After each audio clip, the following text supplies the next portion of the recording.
Excel champs, welcome to day 4 of mastering Excel formulas and functions in just 30 days. आज की इस video में हम दो बहुत इंपॉर्टेंट फंक्शंस के बारे में समझने वाले हैं, इफ और नेस्टेड इफ। इस फंक्शन के सिंटैक्स को लेकर लोगों को बहुत कंफ्यूजन रहती है और वो उनको लिटरली याद करते हैं। देखो, लॉजिक से समझोगे तो बिल्कुल उसे याद करने की जरूरत नहीं पड़ेगी, अपने आप उस फंक्शन को आप सॉल्व कर पाओगे। ठीक है, यहाँ पे डेफिनेशन पे नहीं जाते, इफ से समझ में आ रहा है, नाम से ही समझ में आ रहा है फंक्शन के कि आप जो है एक कंडीशन के सेटिस्फाई होने के ऊपर आप एक वैल्यू रिटर्न करना चाहते हो, तब आप इफ फंक्शन का यूज करते हो। और जब बहुत सारी कंडीशन का यूज करते हो और उसके बाद एक वैल्यू रिटर्न करना चाहते हो तो उसको हम लोग नेस्टेड इफ बोलते हैं। अब देखो, यहाँ पे हमारा डे 2 वाला डेटा हम लोगों ने लिया है, लेकिन आप देखोगे कि यार ये डे 2 वाले डेटा में ये काउंट वाला कॉलम फिल किया हुआ है, ये उस समय तो नहीं फिल था। तो इसका मतलब है आप लोगों ने डे 3 नहीं देखा है, जहां पे मैंने काउंट फंक्शंस के बारे में बताया है। तो जाके डे 3 भी जरूर आप चेक कर लेना। अब यहाँ पे इफ फंक्शन का सिंटेक्स मैं जो है आपको फंक्शन को परफॉर्म करते हुए साथ साथ में एक्सप्लेन करूंगी, ताकि आपको वो ज्यादा अच्छे और इजी वे में समझ में आए। हम रिजल्ट निकालना चाहते हैं और हमारा क्राइटेरिया क्या है रिजल्ट निकालने का। देखो, इफ फंक्शन मतलब कि क्या, क्राइटेरिया फुलफिल होने पे एक वैल्यू आएगा, क्राइटेरिया फुलफिल नहीं होता है तो दूसरा वैल्यू वो शो कर देगा। ठीक है, मेरा क्राइटेरिया ये है कि हर सब्जेक्ट 3 सब्जेक्ट थे, हर सब्जेक्ट 100 मार्क्स के थे, 100 मार्क्स के थे, जिसमें से जिस भी स्टूडेंट ने 150 स्कोर किया है या 150 से ज्यादा स्कोर किया है तो वो बच्चा पास है, और जिसने 150 से कम स्कोर किया है वो फेल हो जाएगा। ठीक है, 300 में से 150 मतलब 50% वाला पासिंग क्राइटेरिया है। तो इसके लिए क्या करूंगी, इज इक्वल टू इफ लिखूंगी और ब्रैकेट ओपन करूंगी। एक्सेल बोलता है लॉजिकल टेस्ट दो, मतलब कि क्या आपका क्राइटेरिया है। भाई मेरा क्राइटेरिया ये है कि ये जो टोटल मार्क्स है अगर ये ज्यादा है आपके 150, सॉरी, अगर ये ज्यादा है या इज इक्वल टू 150 है, मतलब 150 से ज्यादा है या 150 जितना है, ठीक है, तो आप जो है एक्सेल कॉमा मुझे पास शो करोगे। ठीक है, तो यहाँ पे मैंने लिखा है पास। अब आपको ये नहीं पता कि यार मैंने डबल इन्वर्टेड कॉमा क्यों यूज किया है, तो डे 3 में मैंने बताया था कि फंक्शन में कब आप डबल इन्वर्टेड कॉमा का यूज करेंगे, तो जाके डे 3 को जरूर चेक कर लेना। ठीक है, तो यहाँ पे मैंने पास लिखा कि अगर किसी भी स्टूडेंट ने 150 मतलब 150 मार्क्स स्कोर किया या 150 से ज्यादा स्कोर किया है तो एक्सेल तो मुझे पास शो करना। लेकिन अगर ऐसा नहीं है कॉमा, तो एक्सेल मुझे क्या शो करोगे, फेल। ठीक है, फेल शो करोगे, ब्रैकेट क्लोज, प्रेस एंटर, पास आ गया। सारे ही स्टूडेंट्स के लिए फिल कर लेते हो, देखते हैं रिजल्ट्स क्या है। ग्रेट, पास, ऑब्वियसली मेरे स्टूडेंट हो तो पास तो हो गई, तो पास सारे आ गए। अब बहुत सारा इफ लगाना है, बहुत सारी कंडीशन लगाना है, ये ग्रेड होता है। ठीक है, ग्रेड आपको पता है स्कूल में कैसे होता है कि इतने से इतने मार्क्स के बीच बच्चों को ए ग्रेड मिलेगा, इतने से इतने मार्क्स के बच्चों को बी ग्रेड मिलेगा।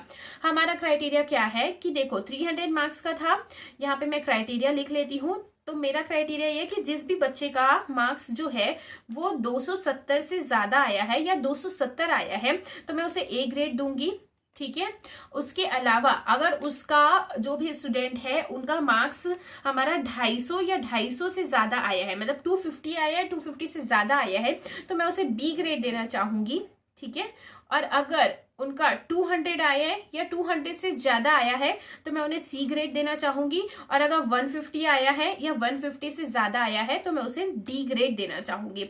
ठीक है, अब यहाँ पे इसको इतने सारे हमारे पास कंडीशन है, बहुत इजी है। जैसे इफ कंडीशन में क्या था, भाई तुम अपना क्राइटेरिया लिखो, आया तो ये आंसर देना, नहीं आया तो ये आंसर देना, सिंपल। सिंटेक्स लर्न करने की जरूरत नहीं पड़ी, यहाँ पे भी नहीं पड़ेगी। वैसे ही है, कैसे करोगे, is equal to if bracket open, logical test क्या है। देखो मैंने क्या बोला, 270 से 270 आया है या उससे ज्यादा आया है तो ए ग्रेड देना। तो मतलब क्या ज्यादा है, टोटल मार्क्स, तो टोटल मार्क्स ग्रेटर देन या इज इक्वल टू 270 है, अगर ऐसा है कॉमा तो ब्रैकेट में ए ग्रेड आ जाएगा, मतलब सॉरी डबल इन्वर्टेड कॉमा में ए ग्रेड आ जाएगा। लेकिन अगर ऐसा नहीं है तो वैसे हम लोग सिर्फ सिंगल इफ यूज करते हैं, तो जो नहीं है उसका लिख लेते हैं। पर यहाँ पे 3 कंडीशंस और दी हुई है, तो नेस्टेड है और कंडीशन दी हुई है तो एक और इफ लिख दो। इफ अगर ऐसा नहीं है ब्रैकेट ओपन, तो दूसरी कंडीशन क्या है, दूसरी कंडीशन है कि अगर टोटल मार्क्स हमारा greater than is equal to 250 आ रहा है, अगर 270 या उससे ज्यादा नहीं है तो आप ये देखो 250 या उससे ज्यादा है क्या, अगर हाँ है तो आप हमको दे दो बी ग्रेड। ठीक है, लेकिन नहीं यार ऐसा भी नहीं हुआ, तो आप क्या करो, फिर से एक और बार इफ लगाओ।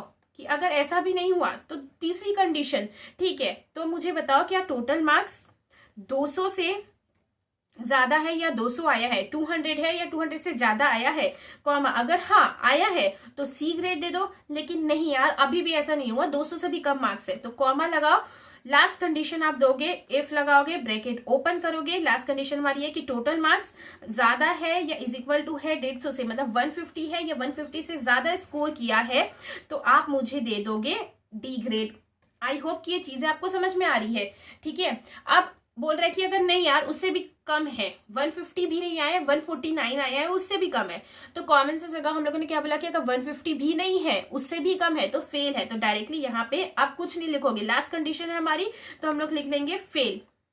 ओके, यहाँ पे एक सेकेंड, यहाँ पे कॉमा देना भूल गए थे, इसलिए ये हमको दिखा रहे हैं ब्लैक में कि क्या मिस्टेक हुई है, डी ग्रेड कॉमा, अब बोलेगा वैल्यू फेल में लिख दो, और यहाँ पे हम लोगों ने लिखा है फेल। अब बोलोगे यार कितने सारे ब्रैकेट ओपन किए, कितने सारे इफ कंडीशंस लिखे, मेरे को याद नहीं है कितने इफ कंडीशंस है, एक्सेल तुम खुद ही ब्रैकेट क्लोज करो। ओके मैम, हम खुद ही ब्रैकेट क्लोज करते हैं। ओके, ये आ गया डी ग्रेड, स्टूडेंट ए का 174 था मार्क्स, ठीक है। अब इसको मैं हाईलाइट कर लेती हूँ और अच्छे से आपको एक्सप्लेन कर लेती हूँ। क्या बोला गया, कंडीशंस क्या थी हमारी, कि पहले बोला अगर जो टोटल मार्क्स है वो 270 से ज्यादा है या 270 आया है तो ए ग्रेड दोगे, नहीं तो अगर, फिर से एक और अगर आ रहा है, मतलब इफ कंडीशन आ रही है तो इफ लिखेंगे, वैल्यू इफ फॉल्स में इफ लिखेंगे, ठीक है, नहीं आ रहा है तो इफ लिखो। आपका टोटल मार्क्स 250 है या उससे ज्यादा है तो बी ग्रेड, नहीं है तो अगर आपका टोटल मार्क्स 200 या उससे ज्यादा है तो सी ग्रेड, और फिर भी नहीं है तो आप देखो लास्ट कंडीशन आपकी, आपका टोटल मार्क्स 150 या उससे ज्यादा है तो डी ग्रेड, और अगर नहीं है तो फेल कर दो। ये आ गया। अब यहाँ पे कर दो सारे स्टूडेंट्स का। ओके, किसी भी स्टूडेंट का ए ग्रेड नहीं आया, इट मीन्स कि आप एंड में जो क्विज दी गई है वीडियो के उसको सॉल्व नहीं कर रहे हो, ना कमेंट सेक्शन वाली कर रहे हो, जाके अभी के अभी वीडियो के एंड की क्विज को सॉल्व करोगे, वीडियो एंड होने पे आ जाएगी, और कमेंट सेक्शन में अभी क्विज को सॉल्व करो और कमेंट्स में उसका आंसर लिखो। Stay tune for the next video.